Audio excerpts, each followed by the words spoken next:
Welcome to another edition of Let's Talk Torah. I'm Rabbi Abia Byers. My husband, Rabbi Byers, is in the back. As we promised, we are going to do a quick walkthrough of our home. We've had some questions about, the homes that are built here in Ghana. So we are recording live on Facebook, Rabbi James Byers, and also on our YouTube channel. They're both in the description, and you'll see YouTube, our YouTube channel, which is hashtag Let's Talk Torah Ghana. So you can catch us live every Tuesday, 8 p.m. GMT time, that's Ghana time, and then 4 p.m. every Tuesday and Thursday, 4 p.m. in Eastern Standard Time. So we thank you and welcome you to our show tonight. And like I said, as we promised, we would do a quick walkthrough of our home so we can kind of highlight some of the great Ghanaian work in building homes. A lot of people are contacting us concerning, purchasing a home, already built home, or purchasing land and building a home on it. So we are the option, and we have a very good friend, Morad Karen King, who had built her home. So she purchased the land, went through the whole land purchase deal up in Asebu in the Pan-African village. So she is a great contact. Also, Alida Israel is they both have channels. So Karen in Ghana and Alida Israel, you can contact both of those sisters and talk to them if you're interested in purchasing land and building a house. So we decided to purchase an already built home because we just didn't want to go through all of the rigors of purchasing the land, getting it cleared off. There's a lot that goes into all of that. So that's what we did. So we're going to walk through and just show you our home at this point. And you're going to hear my husband here on the keyboard tickling. Well, they don't make it out of ivory. They don't make those keys out of ivory anymore. Hallelujah. Because that was a part of the raping and robbing of the continent of Africa. But he is going to be playing a little music in the background while I walk through the home. So I'm going to start at the front door. That's where I am right now. I can turn around, just give you a little eye shot maybe of the outside. I'm going to turn on the light out there. Well, actually, I probably just need to go out there and just, I'm going to turn the camera around so you can see what I'm seeing.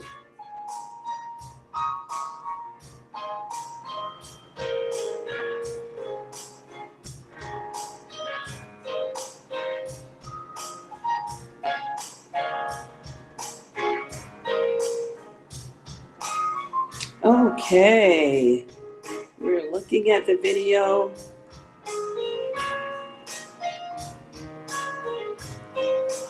And I am trying to get this to work properly. Let's see.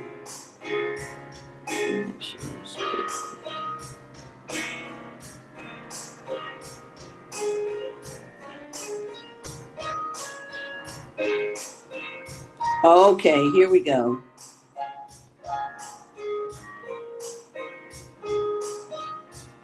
Well, I guess it just doesn't want to make that turn. So we're going to have to do it front camera for you to see it. So that's what we're going to do. We're going to just leave it like that. And we're going to step outside the door just really quickly. We wanted to make like a lot of sitting areas where we can sit and think. If you're a Torah teacher, there's times where you just want to sit and think. So I'm going to bring you out on the front area so you can see a little bit of our front porch. You can see the outside. We put some palms out front, and we have a gate, as you can see, the gate in the back area. And here is our front area. So we put some chairs, sitting places where we can sit and we can just think. That's lemongrass. Lemongrass like grows wild around here, so it's wonderful, especially when you're trying to get rid of mosquitoes and things. So we're gonna turn this light out so we don't have any mosquitoes come in the house with us. And this is the entrance of our home. So, as I said, what we tried to do, and I hope I'm pointing the camera so you can see things. We tried to make like areas, sitting areas. We also were very, very conscious of utilizing um, craftsmen that are in the area. So the craftsmen in the area, and I hope you guys can hear me well enough. I'm gonna put the volume all the way up. This was from the bamboo maker. His name is his name I'm forgetting what his name was. Cobra. And Cobra makes all kind of bamboo items. He is in Peru Junction, and he's called the Bamboo Factory. But actually, the awesome thing is he's right on the side of the road. We also, as you can see, we had went to the Wicker factory. That gentleman, he sits on the side of the road and makes beautiful wicker furniture. So it's called the Wicker Factory. It's at Peru Junction also.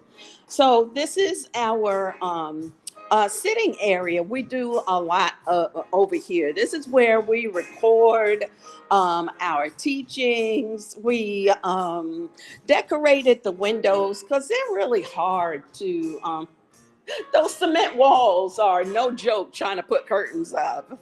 So what we decided to do also, we did some decorations to the windows, and you can see a lot of the homes traditionally have bars on them, and so we just decided to just decorate them with some floral arrangements. Now we had a gentleman who has a furniture factory in Abra, and his name is Solomon. And Solomon was the one that who made our shelving. As you can see, it's beautiful. Beautiful red Ghana wood is what they call it.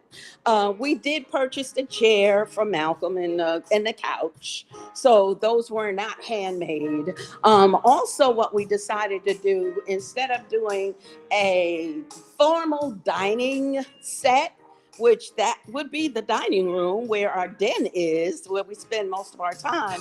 But we decided, since we don't really utilize a formal dining set, we decided to do a bar, an eating bar. So the gentleman who I showed him a picture, I drew out a picture for him, and he made an eating bar for us, the same Ghana wood, redwood, that he used for the shelving.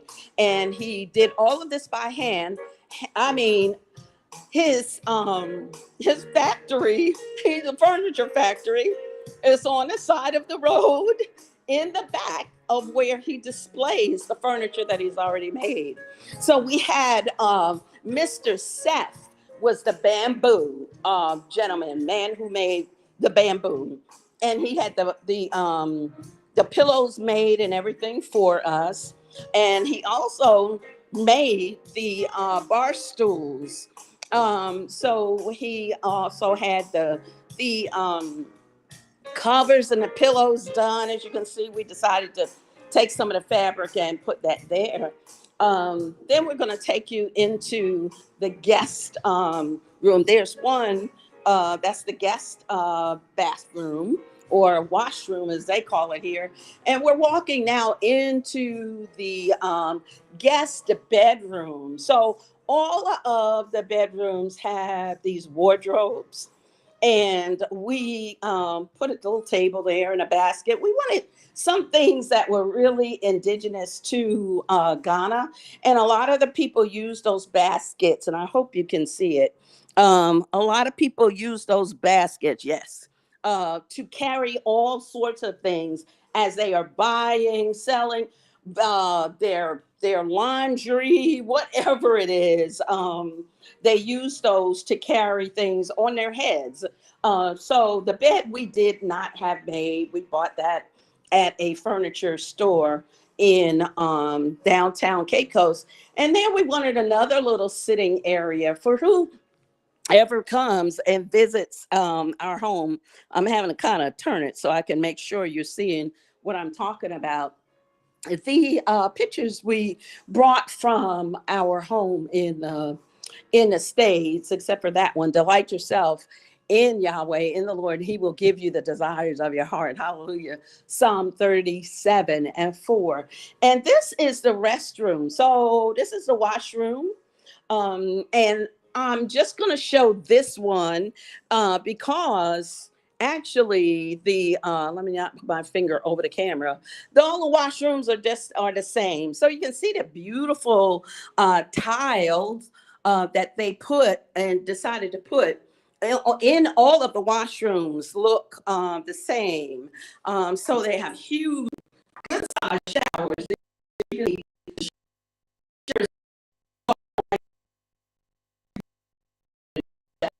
Um,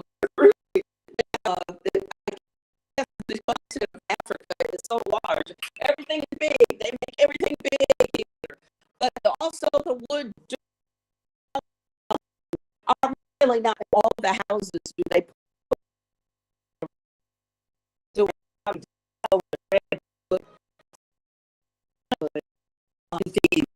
with um, we're going into the kitchen. It's size for us. I mean, so we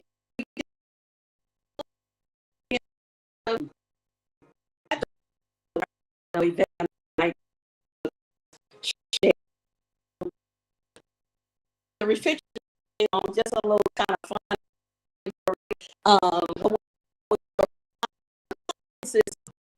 At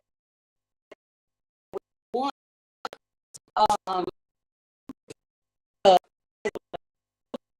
so in here there at one time, but it was so they don't generally put air conditioning in the kitchens.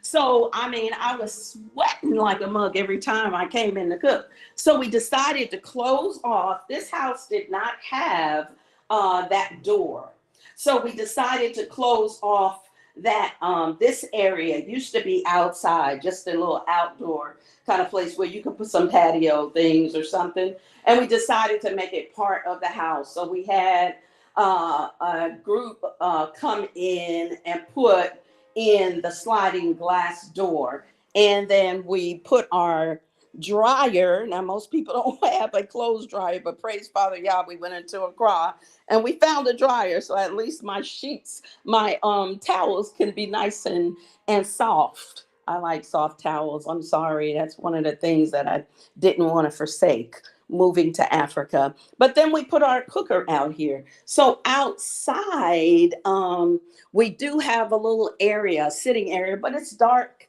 now, so it doesn't make any sense to try to go out there and show you guys that. So that's the kitchen. We also had the gentleman who make everything. So he made the shelving for the storage closet. That's our washer. And we were able to put all of our, it's like a pantry. So they call it a storage closet. So we were able to do that. And we're going to head upstairs. And as we go upstairs, we decorated the stairs a little bit, not too much. I don't know.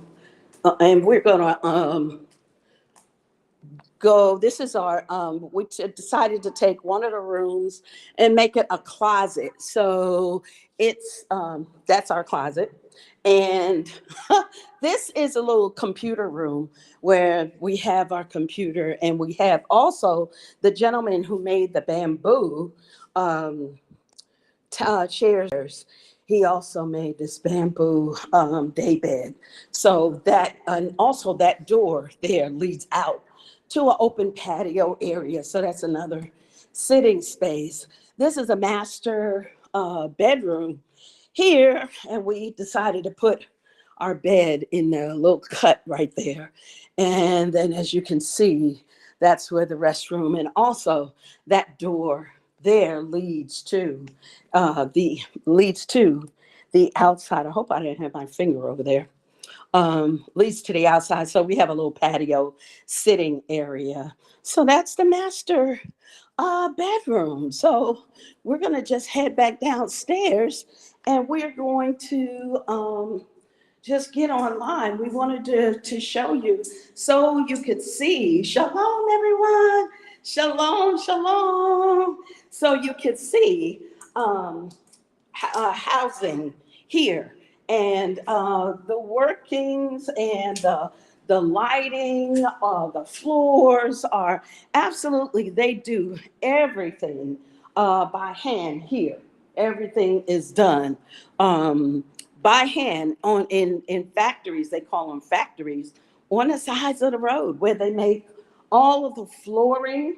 As you can see, the flooring, it looks like marble, but it's actually, what did they call it? Ceramic. Ceramic tile. Yeah. So they make all of that by hand. So we're going to go ahead, and that's the tour of our home. As you can see upstairs, that's how it looks from the downstairs when we look up. But you can really have your home designed in any way that you like to. So they can, if you decide to, buy land and have it built, you just give them the design and they'll make your home. Or you can come and look at the lay of the land, and just, if you decide to buy a home that's already made, do like we did. It was pretty awesome, and pretty much it was less painstaking and then building a house. So I'm going to move on over to the other camera, and we're going to close this out. Thank you so much for taking time to look at our little home tour. There we are. And we're going to jump in and get started in the Torah study. So blessings to everyone. Have a great rest of your day. And we're going to go ahead and get started in the Torah portion. All right. You should be hearing me now. And as we are thankful for those who join us, shalom, Dr. Jones, shalom, Pastor Ezra, shalom, Prophetess Deborah. It's so good to have each of you on. Mm-hmm. Hallelujah. Thank you for being us on another edition of Let's Talk Torah. All right. So as we experiment a little, trying to get used to the controls and things that we can do, and yeah, we're on a learning things curve. We can't do. Exactly. So this evening we are in Jeremiah chapter 34. Mm-hmm. And I should be able to close this one. Oh, yes, definitely. Mm-hmm. Yeah, you put it on public, so you're good. Chapter 34, Jeremiah.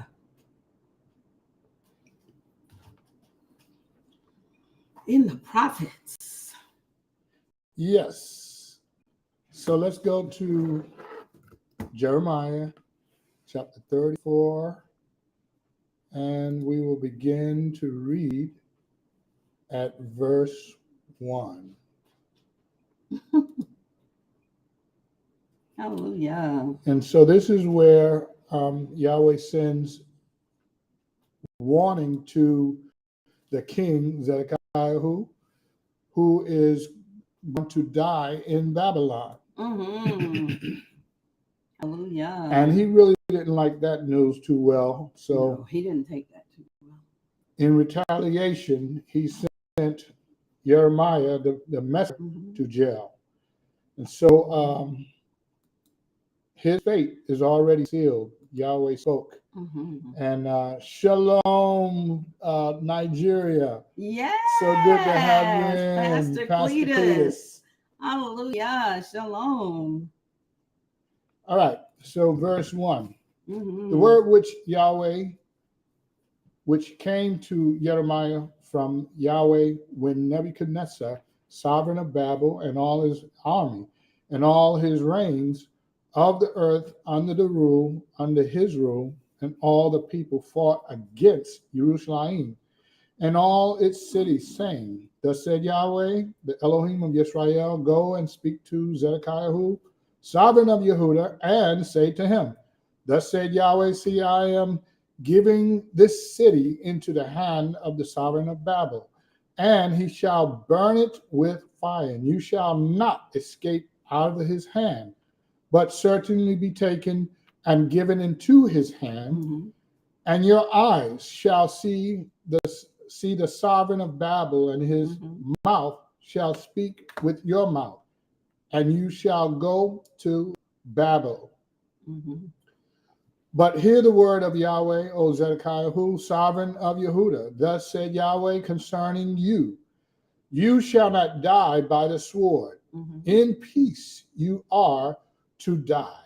And as in the burnings of spices for your fathers, the former sovereign who were before you, so they shall burn spices for you and lament for you, saying, Alas, Master, for I have spoken the word, declares Yahweh. And Jeremiah, the prophet, spoke all these words to Zedekiah, the sovereign of Yehuda, in Jerusalem, while the sovereign of Babel's army was fighting against Jerusalem and all the cities of Yehuda that were left against Lachish and Azekah, for only these walled cities remain of the cities of Yehuda.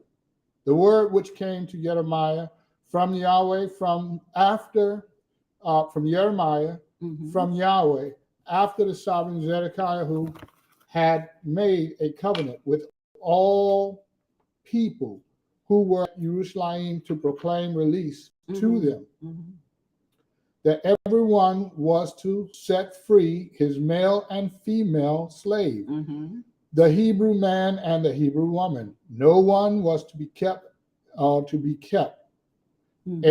Yehudi, or to keep a Yehudi, his brother enslaved. And when all the heads, all the people who had come into the covenant heard that each one was to set free his male and his female slaves, and not keep them enslaved, they obeyed and released them. Verse 11. But after they changed their minds and made the male and female slaves return, whom they had set free, and brought them into subjection as male and female slaves, therefore the word of Yahweh came to Jeremiah, from Yahweh, saying, Thus said Yahweh, the Elohim of Yisrael, I myself made a covenant with your fathers in the day that I brought them out of the land of Mizraim, out of the house of bondage, saying, At the end of 7 years, each one should set free his Hebrew brother who had been sold to him, and when he has served you 6 years, you shall let him go free from you. But your fathers did not obey me, nor incline their ear.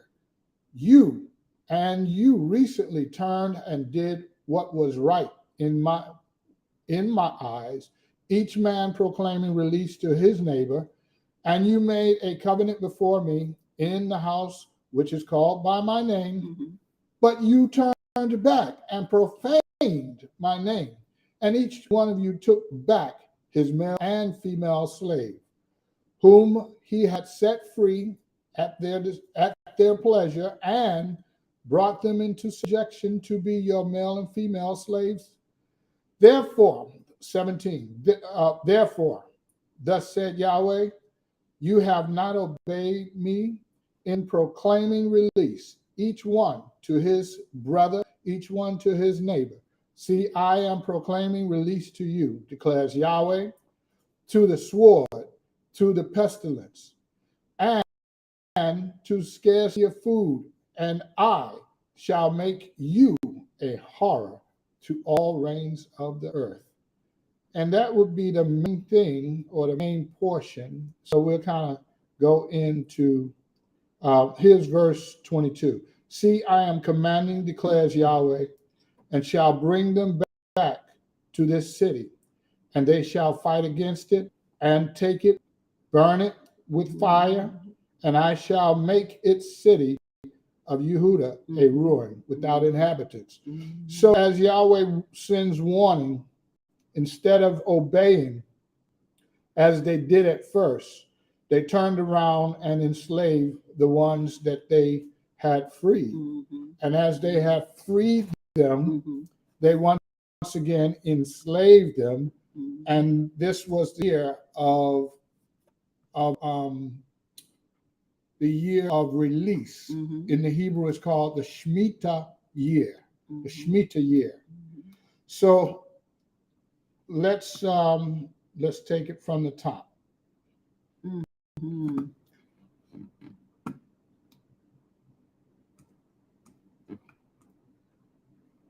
All right, so verse 1. Okay. We're at 11, right? Jeremiah chapter 37. Jeremiah, why am I in? Okay, because that's where we. All right, so 37. Excuse me, 34. Okay. All right, there we go. All right, so that you can keep up with us on camera. Zedekiah, as it says, he will die in Babylon, but in Babylon. So Yahweh, he spoke to Jeremiah, the prophet at that time, told him to go and tell the king that they were to be taken to Babylon and that they should go. Now, we read before back in chapter 29, as well as chapter 30, that they would be there for 70 years. And so not the entire time in Babylon itself, but this is the starting point where we read in Daniel the dream that the king had, which was the statue of a man. And Babylon would be the start, and then Rome would be the end. So we have Babylon, Persia, and the Medes, and then we have Greece, and then Rome. So in that order, that would be the 70-year time that would be split between those four different factions, basically. And so they would actually rule over Israel, have dominion over the land. And this is a lot of what we see today, even during this very time and very hour. They just call it a little different. Some places they call occupation or occupying someone's sovereignty land. If they have a president or government that is sovereign, they would say that another nation have occupied it. But when they don't want to make themselves look bad, they just kind of say that we are allies. And so this is kind of what we see today. Again, I'm not going to go to it or through it too much. Right. But what we are seeing with Niger and the different countries, and they say Niger, of Africa. Yeah, Niger. Yeah, right. They call it Niger. So what we're seeing is the control of the different nations. And as they control the different nations, the controlling governments of those nations, such as France, U.S., China, Great Britain, and the different ones that have maybe a soft, a softer approach, but still they borrow money and then colonizers still the same. Basically, it's actually known by another name, which is neo-colonism. Yeah. So I'm gonna leave it right there, but I believe you can see what I'm saying. And it's not just Africa, but it's Iraq, Iran, just different places where they choose to go in and use their power to take over that country. And say they're doing it for the good of the people. Exactly. And some countries where they say to safeguard the world, evil access and all of this, that they have always spoken. Don't believe what you hear on the news. But look, if the country is sovereign, why don't they run their own affairs? Absolutely. And the thing of it is, even if not to harp on that, but the Iran has never been the same. Exactly. And it was a beautiful country where people were happy. Even though you will hear the rhetoric and the propaganda we heard, Saddam Hussein was so evil and they want to blah, blah, blah, blah, blah, whatever. I don't know that we've had a president where everybody in the United States loved him. Everybody, so it was the same thing. So now that country is now just terrible turmoil, and they want the United States military out. But that's one of the things that you see in colonization, neo-colonization. And this is what we see, what's getting ready to happen with Israel, with Yehuda. And Yehuda has brought it on themselves. So Father Yahweh has said, you're going into captivity. It's too late. Don't cry tears. It's too late. You're going to have to go. You're going to have to pay your price. What you've done, I'm going to have to send you in slavery, in bondage to Nebuchadnezzar and into Babylon. And that's what is happening. So verse 8 says, the word which Yahweh, which came to Jeremiah from Yahweh or after sovereign Zedekiah had made a covenant with all the people who were at Jerusalem to proclaim release. They proclaimed release of the slaves. Of the slaves. And so the instructions were, this is the 7th year. Yeah. So you are to proclaim release. Right. And they did. Yeah. So they changed their mind, verse 11. But afterward, they changed their mind. Yes. So as they changed their mind, they turned around and re-enslaved each one of their slaves. And we lived that history in the United States after the Revolutionary War. Matter of fact, it is happening even now, but under a different name. And again, I'm just going to mention what is taking place here now, because let's look at the African nations where they said independence since 1957, Ghana, and then the remaining countries began to become independent since the 1960s. Right. And so what we see is they had to write up these contracts and saying, if you go outside of this contract, we will send our army. We will, so in other words, they have control over their armed services, over their finances, so their health care, everything. So right. Natural minerals belong to the different countries. So as they have really taken control over these countries, it's saying, okay, we have emancipated you, but then we have put a invisible noose. Stipulation. Yeah. If you don't follow these agreements, we will come in and fight against you. Right. But during the Revolutionary War, if you look at the Revolutionary War history of the slaves, the British promised that the slaves who fought along with them, if they would, that they would get their freedom. Right. And as soon as the war was over, they sent them back to their slave masters and then gave reparations to their slave masters for their slaves leaving and fighting the war. So this is the same exact thing that happened over again. History repeated itself. Yes. With Judah or Yehuda or the house of Israel being enslaved for more time than it was supposed to happen, and then being released and then re-enslaved by their own people. This was a big thing, because those people that went and established the United States tried to call themselves the people of the God of Abraham, Isaac, and Jacob. Mm-hmm. So, but that's questionable. So again, 16 looks at the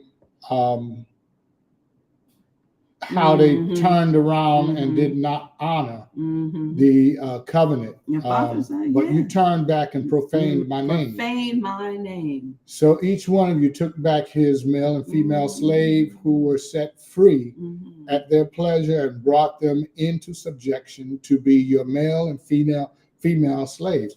Now, once again, this is what has happened among the nations.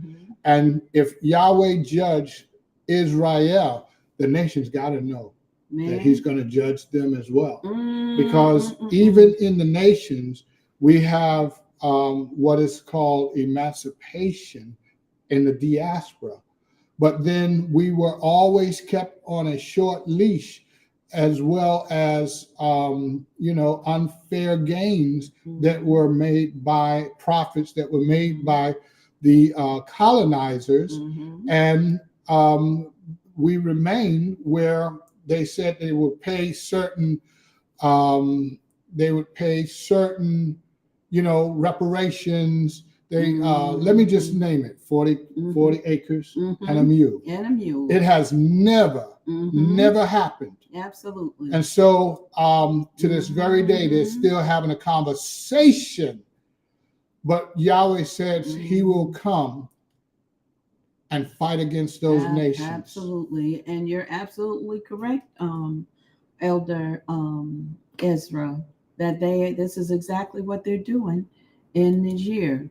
That we brought up that point. There's so many evils that's going on here. And I want to just point out, in 15 and 16, when at the end of 15, Father says, and you made a covenant before me in the house which I called by my name. And he said, but you turned back and profaned my name. So see, this is the thing. When we go into covenant with the Most High, we go into covenant, and then we say that we are called by the name of the God of Abraham, Isaac, and Jacob. And then we turn against that, turn away from that covenant. Look what he calls it. He says, you profane my name. Because you go in there and you swear by my name, saying, oh, Father, I'm going to do this, and we're going to let these slaves go, and we're going to do that. We're going to, and people do it today. They make all kind of covenants with the Most High. All kind of, Father, if you do this for me, I'll serve you forever. And some of them, we met some of them, came into the Torah. I'm going to serve you forever. And today, maybe 5, 6, 7, 8, even 10, 15 years later, you can't find them. They're outside of the covenant. That's profaning the name of the Most High, because you made a vow to him. Yes. So chapter 34, we're going to go ahead and close out there. Chapter 34, Jeremiah. Chapter 34, verse 22, once again, I'm commanding you, declares Yahweh, and shall bring them back to this city, and they shall fight against it, take it, burn it with fire, and it shall be, and I shall make the cities of Yehuda a ruin without inhabitants. So in other words, he's telling them, I'm going to bring Babel back. Why does he say bring them back? Because they have already been there. And so the fire marks a particular time for us, or a timeline, which is 586. Right. So this is actually the third time that Babel has come, or Babylon has come and taken from Yehuda. And so Yahweh's giving, he was giving Yehuda a chance to, repent and return. But we can see even to this, after two other times coming in, they still didn't repent. They put Jeremiah in prison, and then they turned around and took the slaves back. So they reversed. Instead of walking in obedience, they walked in disobedience. Disobedience to their own word. Yes. To the vow that they made to the Most High. All right, so let's go ahead and transfer over to Matthew. Matthew 27. Chapter 27. 66. All right, so chapter 26. Chapter 27. And it's about Yeah, this is, we'll do summary on this because it's a long chapter. All right, so let's start out with understanding in the morning, verse 1. And morning have come, all the chief priests and elders of the peoples took counsel against Yahshua, so as to put him to death, and having bound him, they led him away and delivered him to Pontius Pilate the governor. And then Yehuda, he who delivered him up, having seen that he had been condemned, repented, returned the 30 pieces of silver to the chief priest and the elders, saying, I have sinned and delivered up innocent blood. And they said, what is that to us? You see to it. And throwing down the pieces of silver in the dwelling place, he left and went and hung, or hanged as it reads, himself. And the chief priest took the silver pieces and said, it is not right to put them into the treasury, seeing that they are the price of blood. So they took counsel and brought with them the potter's field for the burial of strangers. Therefore, the field has been called the field of blood until today. Then was filled what was spoken by Jeremiah the prophet, saying, and they took the 30 pieces of silver, the price of him who was pierced, of whom they of the children of Israel set a price, and gave them for the potter's field, as Yahweh had ordered me. And so this is referring back to Zechariah chapter 11, verses 12 and 13. So this is written long before it was fulfilled. But right here in Matthew chapter 27, we see where it is fulfilled. And as we know the story of Pilate, we know that he truly did not want to carry this out. What took place during his investigation, his wife sent to him and said, don't have anything to do with this. Right. Because she had a dream. The messenger visited her. And told, tell your husband. Exactly. Don't have anything to do with this man. Nothing to do with his blood. He is innocent. Don't. And so what we see is he then calls for water and he washes his hands and he says, this is me cleansing my hands of this man's blood.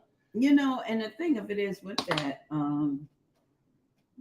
it sounds like Father Yah had grace and some kind of favor for to Pontius Pilate, that his hands would not be filled with the blood of Mashiach, but it was for a very specific and profound reason, because with the sacrifice of the lamb, it is to be done by the priest. Regular people don't sacrifice. That's done by the priest. So it needed to be done by the hands Exactly. of the priest. Exactly. And Pontius Pilate was not a priest. Shalom. Shalom, Boston. Shalom. Shalom. Good to have you on, Moray. Verse 24 tells us where he made his decision and called for some water and saying, I am innocent of this blood. And so he said, you have a ritual. And he calls him a righteous one, Zedekiah. Yes. Zedek. Right. And he says, as I wash my hands of his blood, he is at this point with a charge from the Romans, the Roman government, that you should make sure that you control the atmosphere of Israel. Because if you don't, if there's any problems during this time, during what time? The time of the feast. They have so many people who have begun to gather for the feast of Passover. So remember, the command is that everyone is to return to Jerusalem, to the temple where they would have, where they would celebrate the feast of not Pentecost yet, but Passover through Pentecost. And so as they were there, and the governors were making sure that there would be no excitement that would cause any problems, they told them, look, if you don't keep it straight, we're going to send the army in and they will get it straight. So Pilate was trying to make sure that he did not allow things to get out of hand with the Israelites. So what he did was, as he interrogated Yahshua, he found that he was innocent. He washed his hands of it. Then he said, let me turn back to you, the people, Israel. During this time, you have a custom of letting one prisoner free. And he said, here is two, Barabbas or Barabbas, Yahshua.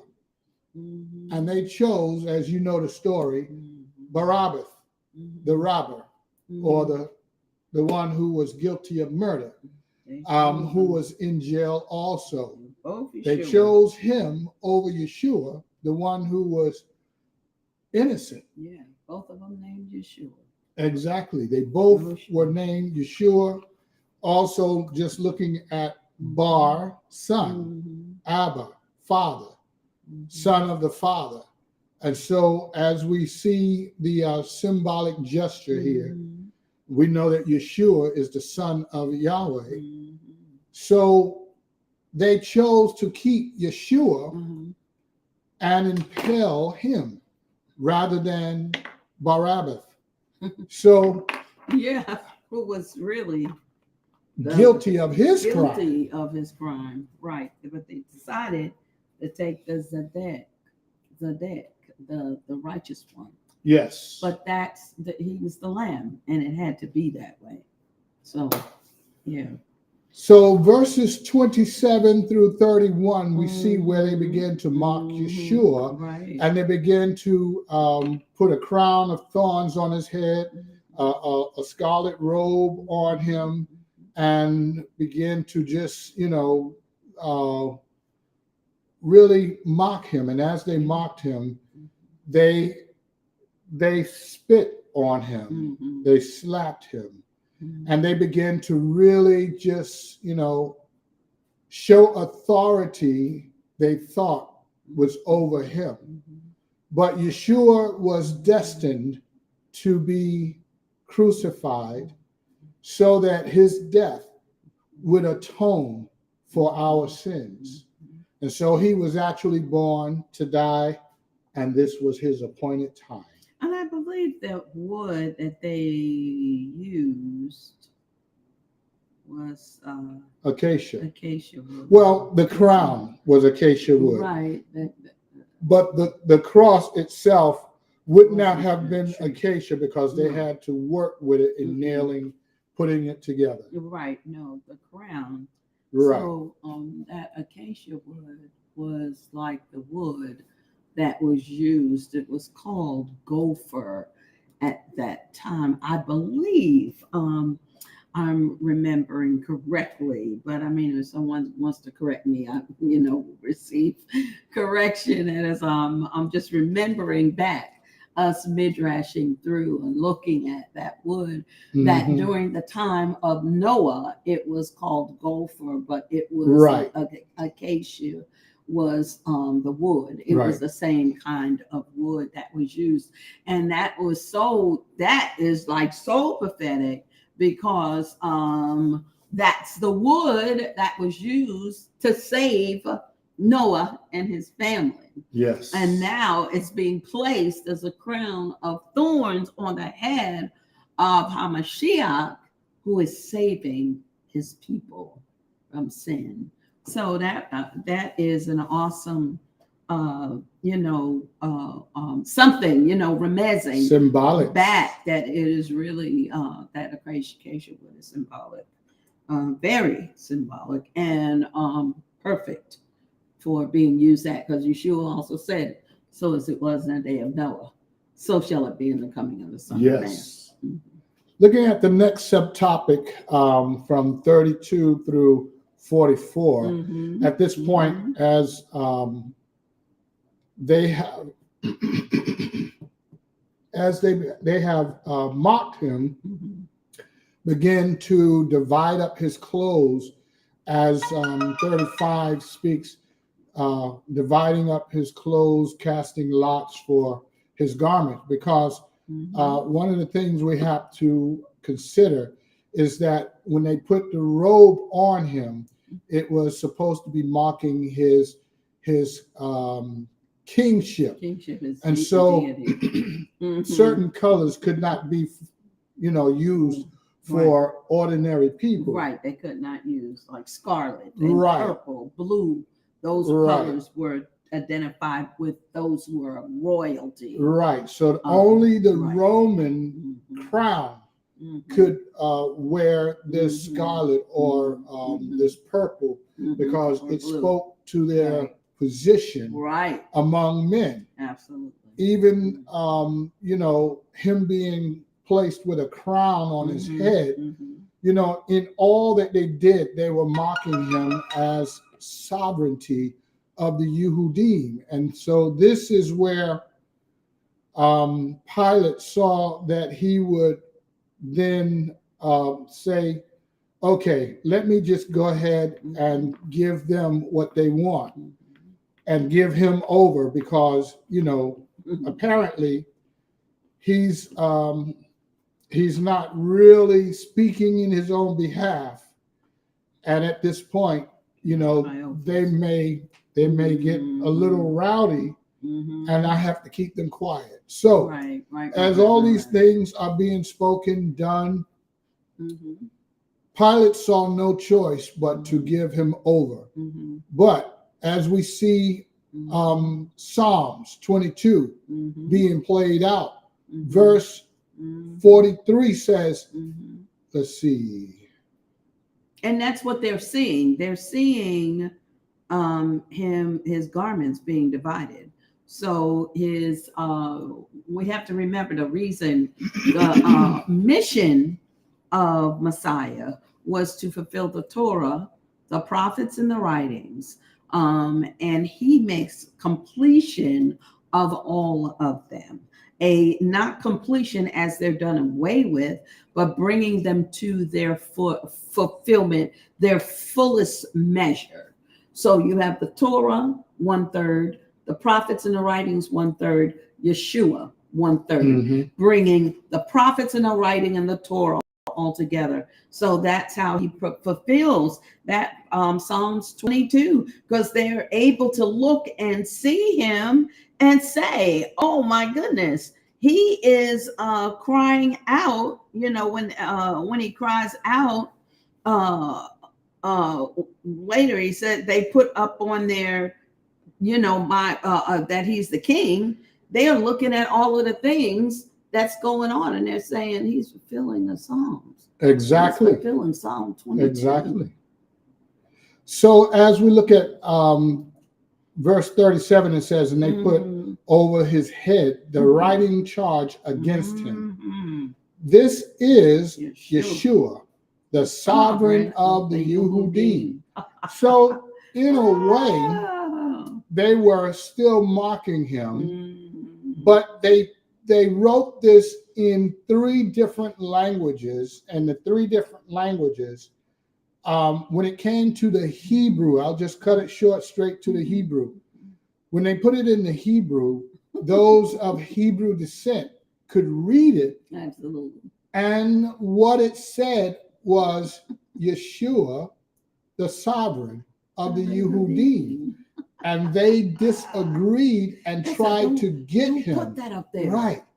They wanted him to say that he said he was the king of the Yehudim. But what it read from left to right in perfect order, taking the first letter of each of those words or that phrase was Yod, Hey, Vav, Hey.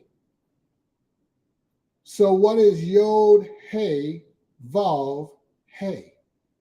Yahweh is the king of the Jews.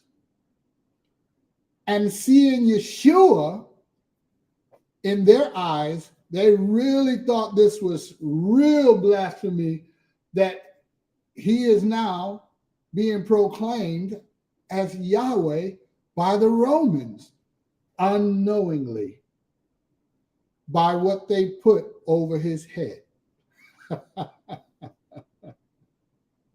So this is quite powerful, as all the Yehudim who were in the different cities passed by, and they would see this, and they would begin to, the gasp thing, they're like, but it's too late. You have now crucified Emmanuel in the flesh. So just think about that. So verse 41 says, and likewise the chief priests with the scribes and elders mocking said, he saves others. He is unable to save himself. If he is the sovereign or the king of Israel, let him now come down from the stake, and we shall believe him. He trusted in Elohim. Let him rescue him now, if he desires him. For he said, I am the son of Elohim. And so this is why they were trying to get Pilate to change that. They wanted to reflect that he said. He never said it. He said, you said it, not him. You said. And then even after he said, you said, they then proclaimed it by what they put over his head in 3 different languages.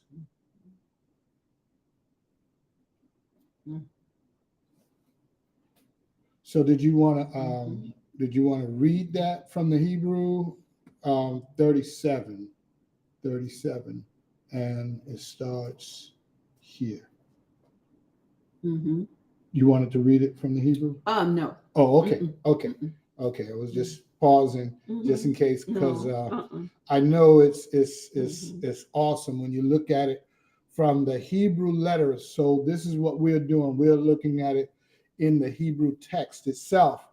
And we clearly see where, from here, that they proclaim Yahshua as the sovereign, looking at the first letter of each word. So we'll continue on. Mm-hmm. And verses 45 down through 56. So in verse 46 says, "And about the ninth hour, Yahshua he cried out with a loud voice, saying, Eli, Eli, Eli, lama sabachthani." Mm-hmm. That is, my El, why have you forsaken me? Mm-hmm. Again, he is not speaking this from himself, but he is fulfilling Psalms 22, verse 1. Messiah is teaching all the way to death. He's saying, look what they're doing. Look what the Psalm 22 starts out with.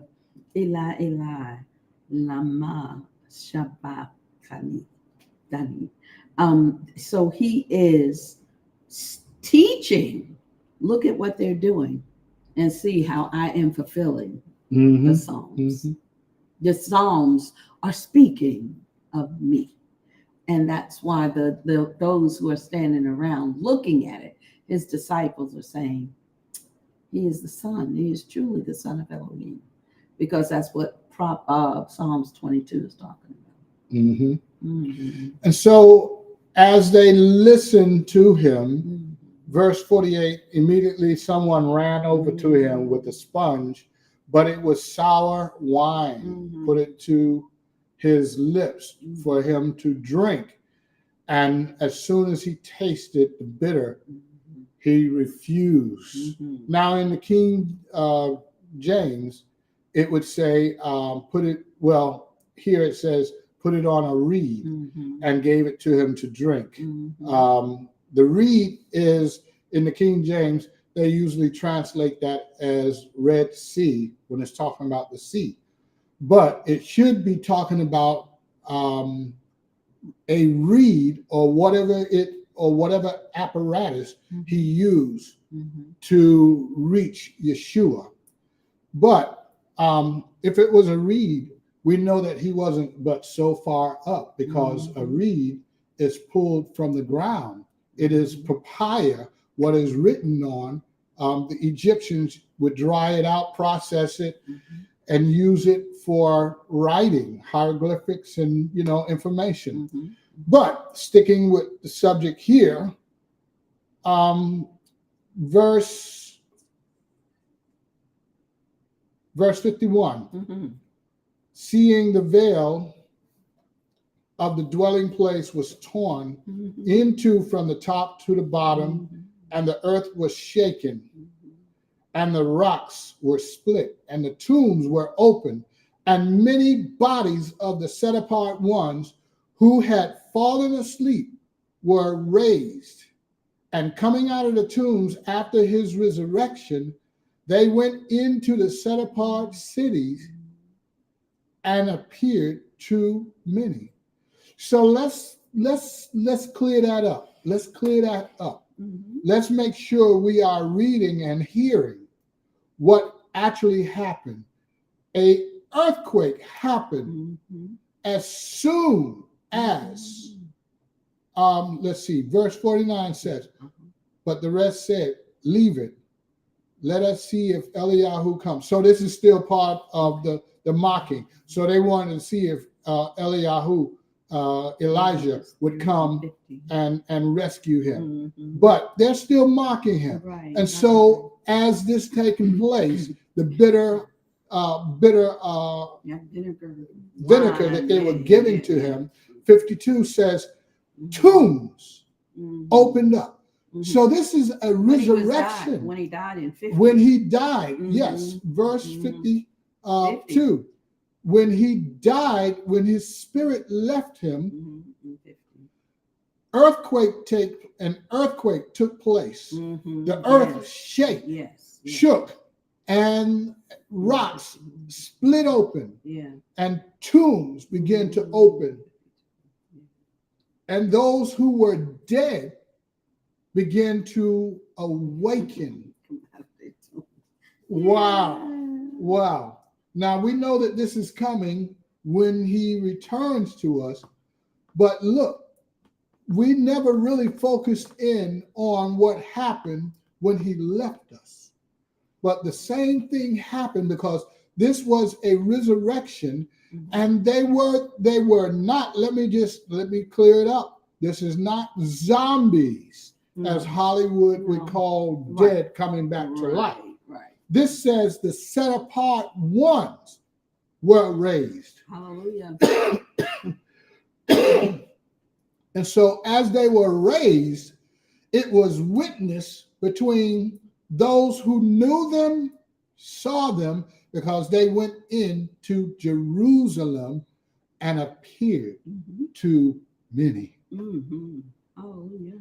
54, and when the captain and those with him who were guarding Yahshua saw the earthquake and all that took place, they feared exceedingly, saying, They said, truly, this was is and was the Son of Elohim. Yes. Mm-hmm. And many women who followed Yahshua from Galilee, Gilgal, attending him, were there, watching from a distance, among whom was Miriam, Mary from Magdala, and Mary, the mother of Yaakov, and Joseph, the mother of Zebedee's sons. Yeah. So there were people that are very significant to even after he's seen, because Miriam is one that would see him after he has been risen. That's right. First fruit on the third day. Right. And then we see where he is buried. So the Yosef of Ramathaim,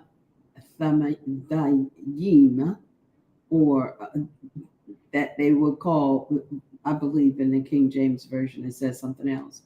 I think they call him Joseph. Yeah, Joseph. Yes. From this place. Yes. Ramathaim. That he went and asked for his body. And then he wrapped it in clean cloths. It says clean linen, and put him in that tomb, which he had purchased. Right. He purchased it for his own use. That's right. And put him in there. And then had a large stone rolled up to the tomb. And they saw him. 2 witnesses were there to watch him. Exactly. And that's Miriam of Magdala, and then Miriam, and then the other Miriam, which would have been the mother of Zebedee's son. She was there, and sitting opposite the tomb. And so there's a little bit of an idiom here I think we should share with you. And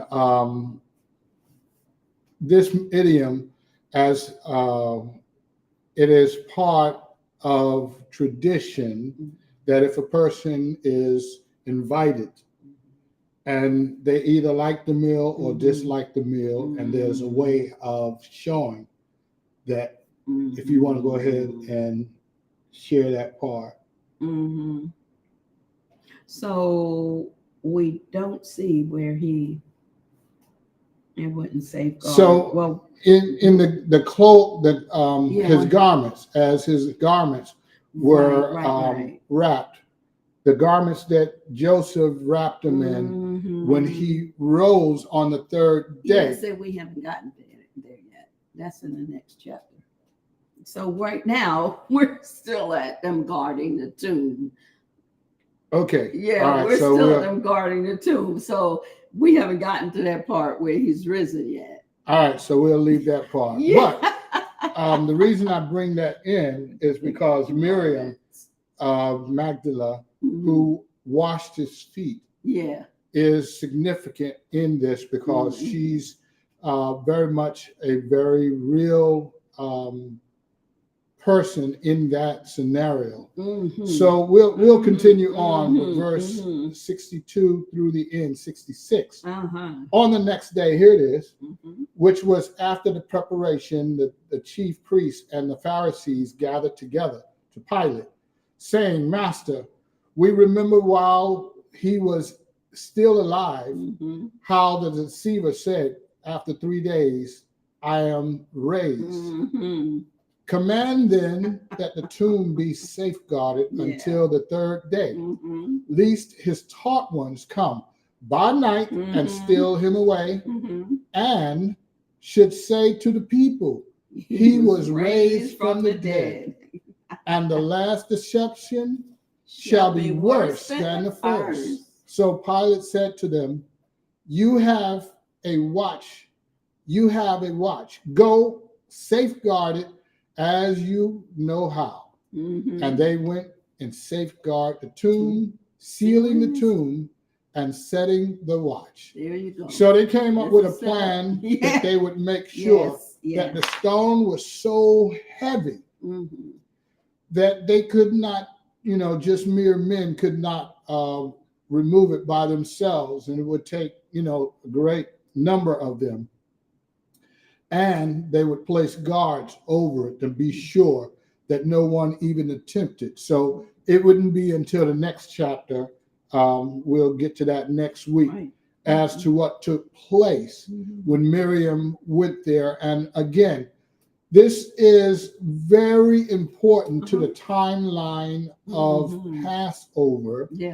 And seeing that you cannot get out of what traditionally they would call Friday, 3 days and 3 nights from Friday to Sunday.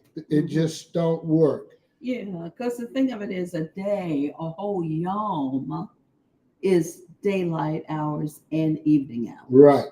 Starting with the evening to the next day. So you can't get 72 hours. Exactly. It's not going to work.